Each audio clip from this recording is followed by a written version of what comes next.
welcome to the long-awaited Scream 4 video, where I just love this movie.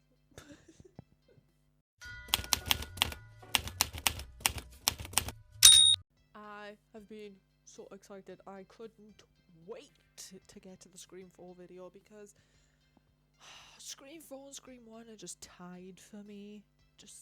I think I can quote Scream 1 and Scream 4 more than any other movie in the franchise easily. And we've finally got here to Scream 4. You can't see it. So, Scream 4 premiered in 2011, which is insane. Watching Scream 4 now, it is insane that that movie came out in 2011 because Scream 4, the motive behind why Ghostface does what Ghostface does, Scream 4 could easily happen this day. Like, Scream 4 could come out this year and you'd be like, makes sense, the motive makes sense with the times. I will say this, I think Scream 4 was ahead of its time because it was 2011, you know, social media was beginning to be a thing. Like, social media and influencer culture wasn't a thing at the time, do you know what I mean? But I feel like Scream 4 was ahead of its time, but I don't care what anyone says, especially when the motive gets revealed. Ooh, we will get there. It had a budget of $40 million, however, at the box office, it gained $97.2 million, which means that Scream 4 is the lowest grossing film in the Scream franchise, which is insane to me. People that don't like Scream 4, I don't get it. I don't know if that applies to only the first 4 movies or all of the ones that have come out after wescraven passed. The tagline for Scream 4 is new decade, new rules. I fucking love it. Ugh. I will say, I don't think taglines are a thing anymore. Has anyone noticed that? Not really a thing. You don't really see taglines for movies. Anyway, so the synopsis, if you will, is Sydney Prescott, now the author of a self-help book, returns home to Woodsboro on the last stop of her book tour. There, she reconnects with Sheriff Dewey and Gail, who are now married, as well as her cousin Jill and her aunt Kate. Unfortunately, Sydney's appearance also brings about the return of Ghostface, putting Sydney, Gail, Dewey, along with Jill and her friends, and the whole town of Woodsboro in danger. Now, a few fun facts, if you will, about this movie that I found were Wes Craven said that endless sequels, the modern spew of remakes, film studios and directors are the butt of the parodies in the film. Which, yep, we can tell. The main characters have to figure out where the horror genre is in current days to figure out the modern events happening to and around them. And then the other fact I have about this movie is that it was reported that the actors were not given the 140-page script page past page 75 in order to protect the identity of the Ghostface killer. Love. So Scream 4 opens with Lucy Hale and Shanae Grimes. They're in the house, the landline rings, Lucy answers the landline, it's the Ghostface voice. Also in this scene, Shanae's character claims that she has a Facebook stalker that will not stop sending her threats, and Lucy quickly finds out that the stalker is also a catfish because the profile picture's Channing Tatum's abs. Sounds about right. Ghostface starts taunting them by texts and ringing the landline. He dares them to open the door. Surprise, Ghostface was next to you, he's already in the house. And he then attacks them both. And that's the opening scene of Scream 4. Psych! That is actually the opening scene of Stab 6. It's a movie within a movie, guys.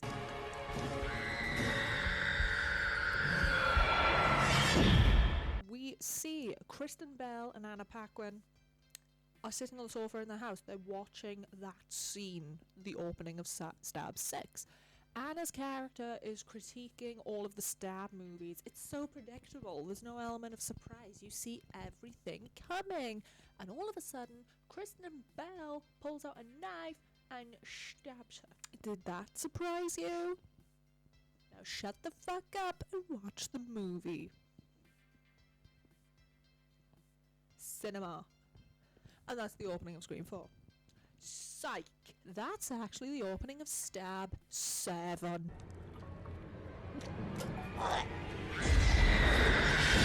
So it's a movie within a movie within a movie, guys. Keep up.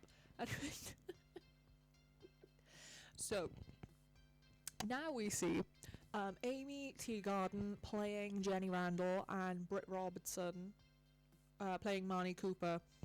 They are watching these movies on the sofa, so they've just watched the opening scene of Stab 7. Jenny loves the Stab movies, and Marnie doesn't get it, and she's never seen them before, even though they live in Woodsboro.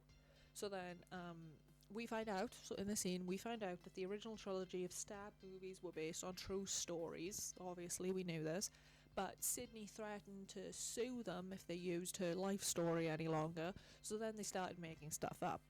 She said, Stab 5 has time travel, which is by far the worst. Jenny then goes upstairs because she hears a noise. Okay. The landline rings. Marnie answers it from downstairs. She answers it and Ghostface is threatening her. Jokes, it's actually Jenny who's upstairs pulling a prank because she has an app on her phone that makes her voice sound like Ghostface. All of a sudden, Marnie is still on the other end of the landline. She starts gasping for air and the line cuts out. Jenny goes downstairs thinking Marnie's pulling a prank on her to get her back. However, the real Ghostface rings the landline again, where we get another great line from this scene. What did you do to Marnie? She's on the cutting room floor. And then Marnie's body is thrown through the window. Jenny takes off running around the house. We end up in the garage a la Scream. She manages to open the garage doors, which is more than Tatum could do, but Ghostface closes them on her back while she's under the garage door, drags her by her ankles back into the garage, and then opening credits roll. Incredible. Great opener. So the following morning, we see Sheriff Riley. We see Sheriff Dewey Riley, yeah, he's got a promotion, is woken up by his cell phone ringing, and we see that he's in bed with Gail. They are now married. He's called down to the main street of the town to sort out a prank involving Ghostface costumes that some rambunctious teens have put on the lampposts on the street. On the way to his car, however, someone speeds past him, and we see that it's Kirby, played by Hayden Panettiere, who, let's be honest, was a bi-awakening for a lot of people in this movie. Anyway,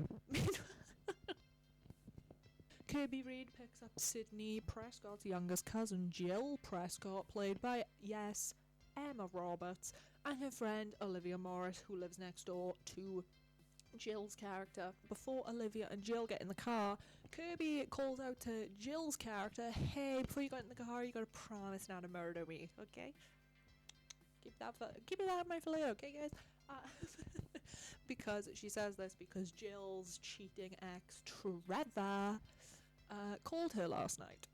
And then when they're in the car, all three of them are in the car driving, Jill gets a weird threatening phone call from Ghostface using Jenny's phone from last night, one of the victims from last night. And Olivia also reveals that she got a similar call from Marnie's phone that morning, which is the other victim. Dewey arrives on the main street to find his deputy, Judy Hicks, waiting. Gonna give a disclaimer here. She is a bit annoying, not gonna lie. They share banter. They share a bit of banter over Judy's cooking, baking skills. To which we get the line, you won't be cheating on your wife if you have one of my lemon squares. They're like flirty. Judy is really all over Dewey and it's quite annoying. However, Dewey then receives the call about the murders of Jenny and Marnie from the night before. At home, we see Gail attempting to begin writing again after seeing Sydney on an impressive book tour run and a best-selling novel because she's released her self-help book. She comes up with nothing. Kirby, Olivia and Jill all arrive at school and they are flocked by the film geeks and the bloggers. Two main characters here, two characters we were introduced to immediately. It's Robbie Mercer and Charlie Walker, who question what's your favourite scary movie? Bambi. In honour of it being the anniversary of the events from the first film. I believe it's 15 years since Billy Loomis and Stu Marker went a bit nuts, okay? Now, Charlie and Robbie, they are both tech-savvy movie nerds, and it's revealed that Charlie also has a huge crush on Kirby. We then jump to, we see Sydney for the first time. We see Sydney and her publicist, Rebecca, played by Alison Brie. Yes, that is Alison Brie. They arrive at a bookstore, and it's the final stop of Sydney's book tour. However, when Sydney is up talking to the audience about her book, she sees Gail has arrived. They have a very small talk. However, Dewey and Hicks storm into the building, claiming that a cell phone used to call the two murdered girls is somewhere in the area. They call the phone back. Outside, a cell phone rings, and they can hear it's coming from the trunk of somebody's car. Turns out the car is Sydney's rental car. He opens the trunk to reveal a bloody knife, the cell phone, pictures of Sydney smeared with the girl's blood. And then we also jump back to the school and we see that everyone in school has had a mass like all of them get alerted on their phones about the murders from last night. We jump to the station where Deputy Hicks isn't letting Gail anywhere near in the room with Dewey. She's not letting her near her husband, which is weird. Not allowed near the investigation.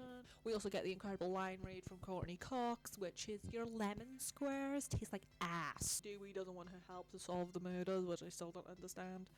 Because, as Gail says in the scene, have you ever heard the term, I wrote the book on this? Then Jill, Olivia and Kirby are interviewed by the police about the phone calls they got that morning, which is also, I believe it's the first time, and then Sydney also turns up and it's the first time Jill and Sydney have seen each other in years. And then Dewey tells Sydney that she cannot leave Woodsboro since she is technically a suspect. Sydney then elects to stay with Jill and Jill's mother, her aunt Kate, at their home. Okay, so that night Jill gets a visit from her ex Trevor, who climbs, we believe he climbs through the bedroom window, a la Billy Loomis and Sydney Scream 1. Do you get me? And Sydney gives Jill a word of advice, being like, are you sure you can trust him? Because Sydney, like, witnesses the entire exchange and, like, can see that it was her 15 years ago. Like, Jill and Trevor, it was her 15 years ago with Billy Loomis. Later on, Kirby is at Jill's house and they're sat in their bedroom and they're watching Shaun of the Dead. One of the best fucking films. Jill is on the phone to Olivia, who, as I said, lives next door to her. While then another phone rings and Kirby answers that phone, the mobile phone, and it says Trevor's calling them, but it's Ghostface on the other end. She tells Jill it's Trevor messing around doing the voice. So Kirby is convinced that it's Trevor doing the voice. So she says, come on, Mr. Ghostface, whisper to me, aren't you supposed to ask me a question? And Ghostface's voice says, alright, how's the movie? Kirby says, what movie? Ghostface says, Shaun of the Dead. Kirby says, how did you know that? Because I'm standing in the closet. So while this is happening, while Kirby is on the phone to Trevor, Jill is still on the phone to Olivia.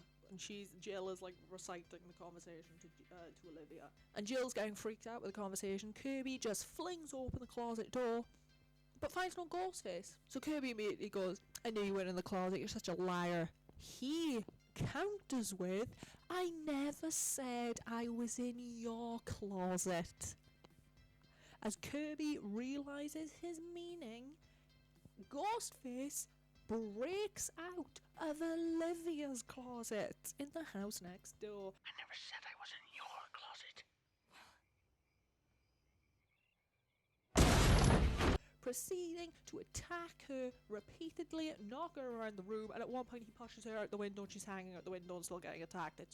Jill and Olivia are up against the bedroom window screaming at the top of their lungs. Sydney runs in. Sydney sees what's happening. She rushes over, she gets upstairs to find Olivia's corpse laid out on the bed, and her intestines are in a pile beside her. Yeah, it was a lot. Arguably, maybe one of the grossest death. I think arguably Olivia's death in Scream 4, maybe the grossest. The most goriest, I'd say. The most gory death, I think, is Olivia in Scream 4.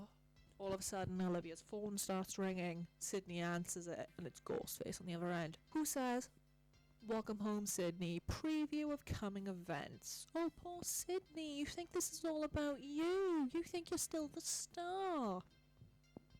Clock that for later. Jill then shows up at Olivia's house, but then she remembers what Olivia said about Sydney in the car that morning, that she's the angel of death because everywhere she goes, death follows. However, Ghostface pops out again, because he was like hiding in the bedroom, I guess. Ghostface pops out again, and he attacks Sydney and Jill, and he slashes Jill in the arm before being tackled and thrown down the stairs by Sydney. He disappears when she turns to see the two deputies arrive, who were meant to be sitting in a car outside patrolling the house, but they disappeared during all of this. They are at the hospital. Sydney fires Rebecca, her publicist, because she tries to take advantage of the current murders to sell Sydney's book, and obviously her career. Heading to her car in a multi-story car park, Rebecca is attacked by Ghostface, and she is thrown off the parking garage's roof onto a news van during Dewey's press conference about the murders. I should have laughed. Gail then makes a deal with Robbie and Charlie that if they let her get an insight into the killings, since they know the conventions of modern horror movies, they get her and Sydney to appear at their school's cinema club as special guests. So we jump to the cinema club the following afternoon. Charlie goes through the horror genre and how the rules have changed since the 1990s. Because we're in 2011 now, baby. Important note about Robbie. He wears like I don't know how you'd say it. He wears like a GoPro attached to the side of his head in a sense, and he films everything. Sydney says this, and she's like, so you film your entire high school experience, and for what? You post it on the internet. And Robbie says everyone will be doing it someday. Which is so weird how like foreshadowing this was about real life. This is 2011, by the way, so this is foreshadowing in this movie is insane. Charlie then says it's kind of the one component that the killer is missing. And it confuses Gail and Sydney, don't understand what he means.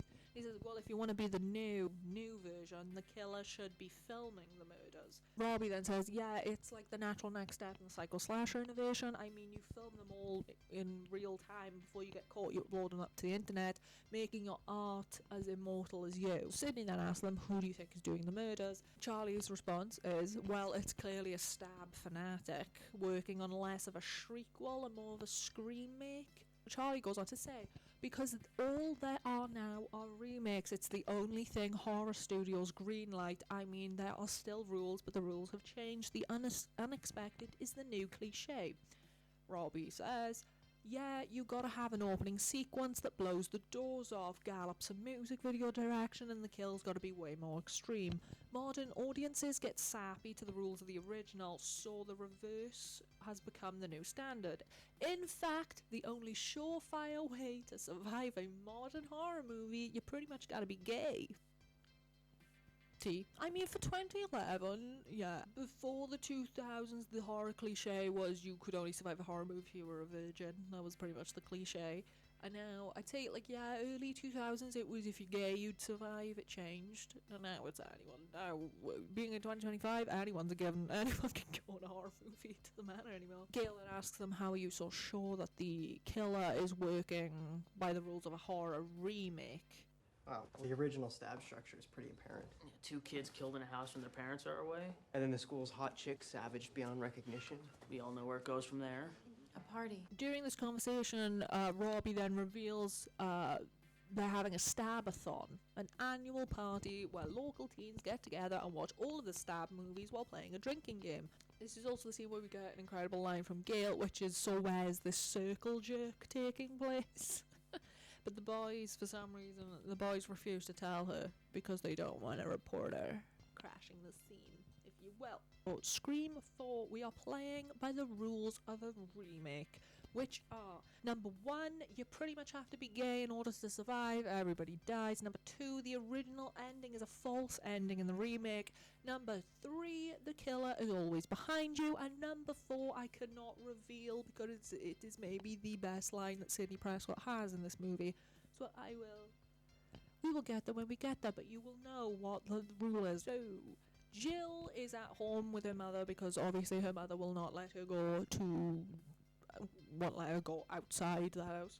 While Kirby heads to the Stabathon party. Turns out Gail has followed a bunch of teenagers to an abandoned barn where the party, the Stabathon, is happening, and she goes in and she proceeds to place webcams in different places. She then slips back out. She gets back into her car to look at her screen for all of the webcams. She then sees that someone is in a Ghostface mask is tampering with all of her cameras. She immediately calls Dewey and tells him she's convinced the killer's at the party. She goes back into the party to find her cameras. She then finds a webcam filming her. Dewey arrives, he sees the car is empty, however he sees on the screen that Ghostface is behind Gail, so he rushes inside to save her. Gail is chased around bales of hay, and her screams aren't heard because over the opening scene of the original stab. Gail is then pinned down by Ghostface. Dewey spots her, he yells at the killer to freeze while aiming his gun, and 3 things happen at once. The killer stabs Gail in the shoulder, Gail pushes him away with her foot, and Dewey shoots. Dewey misses, the killer runs off, and Gail falls into the crowd of shocked teens, blood streaming from her right shoulder. She quickly warns Dewey about the webcam on the upper level before losing consciousness. So we are back at Jill's house. Deputy Hoss, the 2 police officers are in their car on patrol outside the house. Perkins, however, says, "I'll be right back," and he says, "I shouldn't have said that, should I?" It's the fatal words of a horror movie. On his rounds, Hoss sees that Jill's bedroom window is open, and he returns to the car, and he finds Perkins slumped over the wheel. Turns out it's a prank. However, Ghostface then springs up behind him, stabs them both. Perkins gets stabbed in the forehead, and he says, "Fuck Bruce Willis," before he dies. Still don't get that line, but okay. And so inside the house, Sydney is in the house, and she keeps on hearing the wind chimes, and it annoys her so much that she takes them down. However, she hears them again a couple minutes later. Turns out it's her Aunt Kate, her mother's sister, collecting groceries, and she puts her grocery bag down. She goes back to get another one. In this amount of time, Ghostface calls Sydney and makes a comment about her family being most important to her. "You're a survivor, aren't you, Sydney? You're one and only skill. You survive. I have one question for you. What good is it to be a survivor in this little drama? If everyone close to you is dead?" Sydney then turns on the TV, and they are reporting on Gail being attacked by Ghostface, and she's now in the hospital. "Glad you came home, Sydney. Has it been worth it yet? Why are you doing this?" Friends count, but it's family ties that cut deep.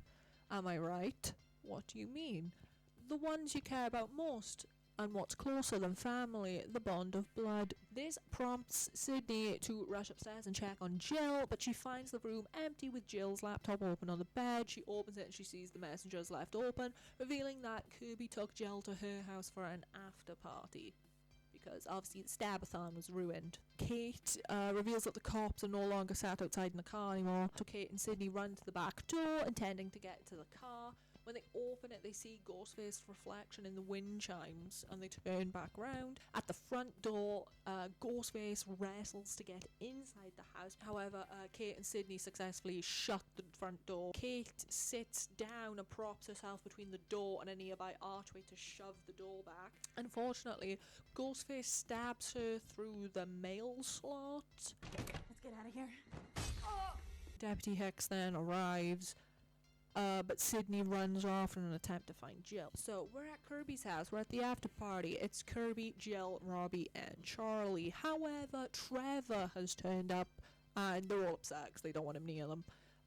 He claims that he was invited through a text from Jill's phone. Jill denies it, and she says she hasn't even got a phone. It's gone missing. She leaves upstairs in an attempt to find it, and Trevor follows her up the stairs. Robbie heads outside, leaving Charlie and Kirby alone. They nearly have a moment together, but they're interrupted by Trevor. Charlie leaves because he's not happy. He's clearly frustrated because his kiss was Kirby was interrupted. Trevor, partially embarrassed by what he walked in on, leaves as well. Jill comes back down the stairs to Kirby in the living room watching a horror movie, and she tells Kirby that Trevor didn't follow her up the stairs. Outside, however, Robbie is outside. He's very drunk and he's trying to stream his live video stream. But he is then surprised. Wait, no! You can't, there's rules! I'm gay! I'm gay!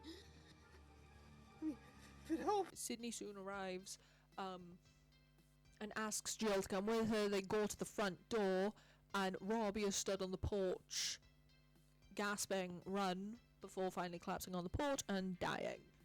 Jill and Sydney immediately run upstairs. They're being pursued by Ghostface, while Kirby runs off somewhere downstairs. Sydney and Jill lock themselves in Kirby's room. Sydney tells Jill to hide under the bed, but she fakes that Jill has escaped out onto the terrace. Ghostface seemingly buys it, and then Sydney calls Dewey. We then cut to downstairs. Sydney finds Kirby, and they lock themselves in a room in the basement. Charlie arrives outside. His hands are soaked in blood, and he begs to be let inside because he says he's found Robbie's body. That's why he's covered in blood. Sydney warns Kirby not to open the door unless she is 100% sure she can trust Charlie. My God, let me in! Get away from the door, Charlie. However, Kirby clearly doesn't trust him enough and tells him to get away from the door. All she and Sydney can do is watch as he is then attacked by Ghostface before the patio lights go out. Scream. Uno. When the lights turn on, Charlie is duct taped to a chair on the patio, and Kirby is forced to become the new Casey Becker to his Stephen Orth in order to save his life, while Sydney sneaks back upstairs to find Jill. So this is one of my favourite scenes in this movie. So Ghostface is on one end of the phone, Kirby's on the other, and it's one of the best scenes in this movie in my opinion. I hear you like horror movies, Kirby, but do you like them as much as him? Forget watching Stab, instead you get to live it. Ghostface says, warm-up question, Jason's weapon. It's a machete. There, you see, you do know the genre. Michael Myers, butcher knife. Leatherface, chainsaw. Just ask Sydney if you need some help. Freddy Krueger, razor hands. Name the movie that started the slasher craze. Halloween, Texas Chainsaw Massacre, Last House on the Left, or Psycho. Psycho, none of the above. Peeping Tom, 1960, directed by Michael Powell. First movie to ever put the audience in the killer's point of view. Wait, no, please ask me one more question. Just one more question. Alright, Kirby, it's time for your last chance question. Name the remake of the groundbreaking horror movie in which the villain, she cuts him off and just lists every movie under the sun. Halloween, Texas Chainsaw, Dawn of the Dead, The Hills Have Eyes, Amityville Horror, Last House on the Left, Friday the 13th, A Nightmare on Elm Street, My Bloody Valentine, When a Stranger Calls, Prom Night, Black Christmas, House of Wax, The Fog, Piranha. It's one of those, right? Right? She hangs up the phone, she goes outside, she unties Charlie. Don't worry, Charlie, I fucking won. He tried to beat me, but I fucking won. Charlie stands up out of the chair now that he's untied and says, Kirby, this is making a move, and stabs her. 4 years of class together and you notice me now? You stupid bitch, it's too late. Yes, so we get an incel. In 2011, we got an incel killer. That's insane. Ahead of its time. This movie was ahead of its time. I don't care what anyone says. We then cut to Sydney. She's upstairs. She's trying to find Jill. Jill's not under the bed anymore, hiding. She goes to get Kirby, but she is then caught by Charlie, who holds Sydney at knife point. She struggles to get through, but she runs straight into a second killer's blade as she races for the front door. And second Ghostface is then revealed to be Jill Prescott, her own cousin. Gag.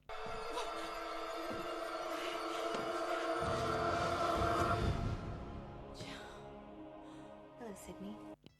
She is also the mastermind behind the murder spree. So this is where the motive of Ghostface comes in, particularly Jill. Jill's motive is she simply has never had a true identity. She was simply the girl related to Sidney Prescott and grew up in her shadow of a woman she had never met before.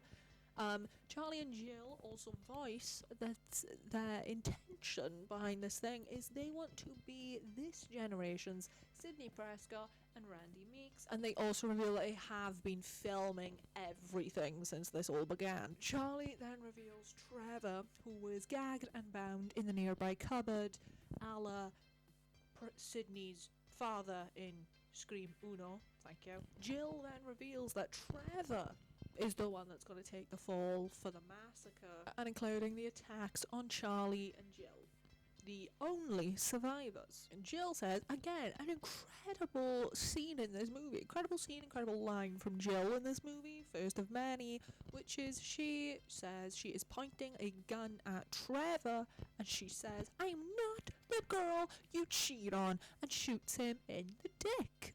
Everyone applauded everywhere. I'm kidding.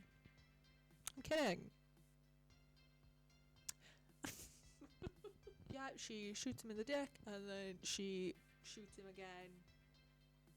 Like, a majority of ghost faces have been taken out, which is in the forehead. Then, listen, this point onwards, any Jill line, I think I can go off the top of my head.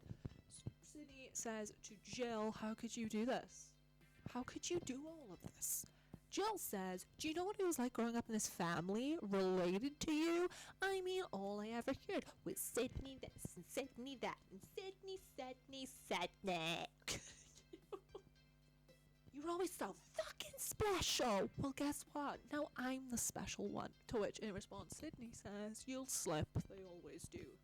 Remember that. So then Charlie and Jill are planning to hurt themselves to make it look like Trevor attacked them, and then they had to kill Trevor because Trevor was Ghostface. Charlie turns to Jill and says, "Stab me in the shoulder, just like we practice." Copying Billy and Stu's botched attempt to fake injuries. Jill, however, doesn't stab him in the shoulder like they practice. She stabs him in the heart. Charlie is obviously surprised by this, because he was like, "We're meant to be Randy and Sidney." You said it, Charlie, Billy, and Stu. Trevor and you. But the media really loves baby. Is a soul survivor. Just ask you know who. I like how she says soul survivor in the scene. There's something about it that's really satisfying. Soul survivor. So now we're painting Trevor and Charlie as Billy and Stu. Sidney asks her, "Jill, how could you do all this to your friends?" And then Jill gives the monologue of the century, which truly cements this movie as being ahead of its time. I think I could do this monologue. Ready? "My friends? What world are you living in? I don't need friends. I need fans.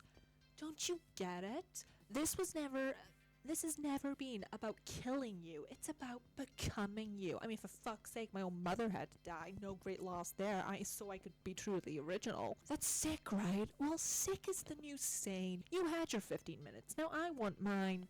I mean, what am I supposed to do? Go to college, grad school, work? Look around. We all live in public now. We're all on the internet. How do you think people become famous anymore? You don't have to achieve anything. You just gotta have fucked up shit happen to you. So you have to die, Sid. Those are the rules. New movie, new franchise. There's only room for one lead. And let's face it, your ingenue days, they're over." Thank you. Yeah, thank you. Written comments, how impressive that was. Jill then also, then after finishing that incredible monologue and rant, she then also stabs Sidney again for good measure. So then we get, this is arguably the best scene in this entire movie. So Jill now, Sidney's on the floor, she's gone. Everyone's gone. Jill's the sole survivor. She's now have to put everything in motion for everything to go according to plan. So first and foremost, Jill cleans off the gun and she leaves it by Trevor's corpse to make it look like Trevor was holding it. She picks up his hand, she uses it to scratch her cheek and to pull out her hair to make it look like there was a kerfuffle happening,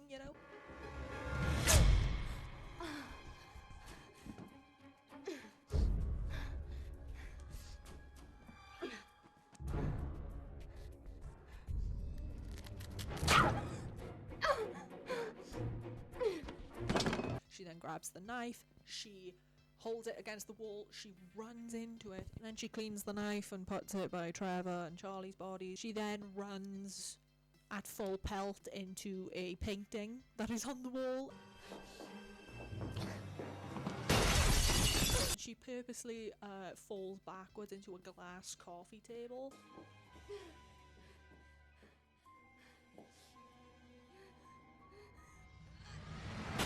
Like, this scene, she is fully fight clubbing herself. Like, one thing about Jill, she was committed, and we can all say that. That was lovely. She collapses near Sydney, facing her, and she mirrors Sydney's death pose exactly. Like, they're facing each other, and she's doing the exact same pose.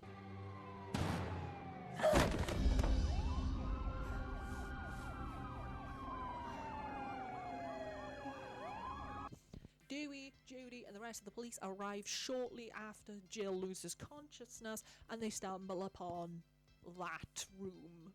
That fucking shit show. Then she, like, comes to a bit when she's getting carried out of the house, and press is surrounding her. She's surrounded by the press and the paps, and she looks like she's loving life. Cut to, we're at the hospital. Jill is in the hospital bed. Dewey is stood next to her, talking to her. Jill immediately says, "It was Trevor and Charlie. They killed all my friends in Sydney." Jill then makes a joke to Dewey that her and Gail should write a book together because they have matching shoulder wounds. However, Dewey tells Jill that she might not be the sole survivor. Sydney's in the ICU. Dewey leaves to go see Gail, who's also in the hospital, obviously because she's recovering from her stab wounds from the stabathon.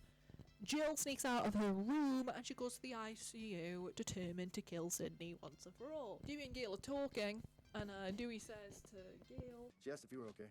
She thinks you guys should write a book together with your matching wounds. Why, she was stabbed in the shoulder?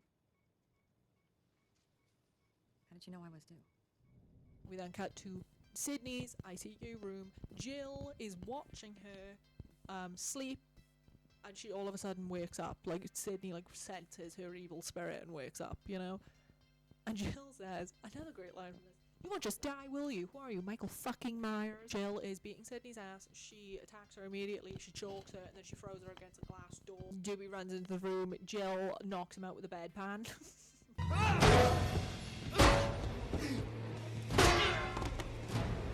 So Dewey is now unconscious on the floor because what is he useful for? And Jill takes his Glock from him. And Jill says, "Is this how it's gonna be, Sid? The ending of the movie was supposed to be at the house. I mean, this is just silly. Consider this an alternative ending. You're never gonna get out of this, Jill." "Of course I will." Gail then soon arrives to check up on Dewey, but she is then held at gunpoint by Jill because she's lost her damn mind. And Gail says to Jill, "What about that book we were gonna write together?" And Jill says, "I'm gonna have to write it on my own." Hicks immediately turns up and jumps in front of Gail and grabs her and, like, throws her over a bed in the corner of the room when Jill shoots at them both, but she fails to hit either of them.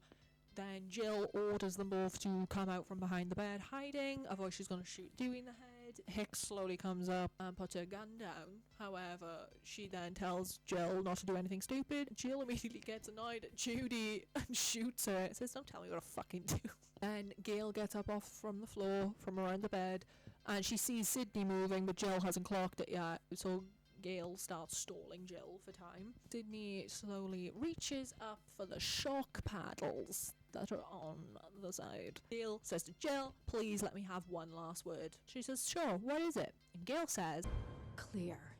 Clear? Clear. and then Gail and Sydney are stood over Jill's electrocuted body now. And Sydney said, "You forgot the first rule of remakes, Jill. You don't fuck with the original." Which, yes, that was the first rule of remakes. She is correct. That is the first rule of remakes. Thank you very much. Jill jumps up, attempting to pounce at Sydney with a glass shard that she's packed up, only to be shot in the chest with Dewey's gun by a knowing Sydney, who at this point knows that the killer always comes back and you also need to shoot them. And then all of a sudden, Hicks jumps up because she is wearing a bulletproof vest, so she's also alive. Outside of the hospital, there are a ton of reporters and press that are praising Jill for single-handedly ending the Woodsboro killers, as she is the sole survivor, finally giving her the fame that she so desired. We're live at Woodsboro Community Hospital, awaiting a first public statement from Jill Roberts, survivor. A survivor of what is now being called the Woodsboro Massacre Reboot. Jill Roberts is her name, a name the whole world will now know. Who single-handedly put a stop to this 21st century Woodsboro killing spree. The final shot of this movie is a shot of Jill's dead eyes with a voiceover of a newscaster saying, "Jill Roberts of Woodsboro, a girl who's lifted all of our spirits tonight, an American hero right out of the movies." Roll end credits, baby. That is Wes Craven's Scream 4. It's also Wes Craven's final movie before he passed. I know you can't beat the original, but like truly, the original Scream and Scream 4 are truly my two favourites. I just love them so much. And that is it for my recap videos of Wes Craven's Scream movies. I would be very intrigued to know what your guys' ranking is of the 4 Scream movies. There is not a bad Wes Craven Scream movie. But you know when you rank things, people are like, wow, so you hate the last one. No, my official ranking of Wes Craven's Scream movies, number 1 is the original Scream, number 2 is Scream 4, then I'm gonna go Scream 3 and Scream 2. That's the thing, I like Scream 3 and I like Scream 2, so that like changes on a daily basis. Like, I like these movies, but to me, the original Scream and Scream 4, like, those are the ones, like, come on. Comment down below what your ranking is, your official ranking is of Wes Craven's Scream movies. I would love to know, because I know people have very differing opinions when it comes to the Wes Craven Scream movies. As I said before in a previous video, the next franchise of movies I want to do are Final Destination. As I said before though, still do not know what form to do Final Destination in, whether I'm watching the movie with you guys and doing a live commentary with it, or I do it like a Scream situation and I just do recaps of the movie. I don't know which is better, because this week the new Final Destination movie is coming out and I want to react to this on this channel. I really want to do the Alien movies as well, because the Alien series on the, what is it called, Alien Earth? The Alien series that is on Disney Plus is coming out in the summer, so I'm definitely going to be reacting to those as well. So, however, if you have any other video suggestions, please write them down below. I do take them into account. And if you like this video, please like and subscribe, and comment down below what is your official ranking of the Scream movies. Also, comment down below who is your favourite Ghostface, because Jill may be mine. But anyway, thank you guys so much for watching, and I will see you guys in my next video. Bye!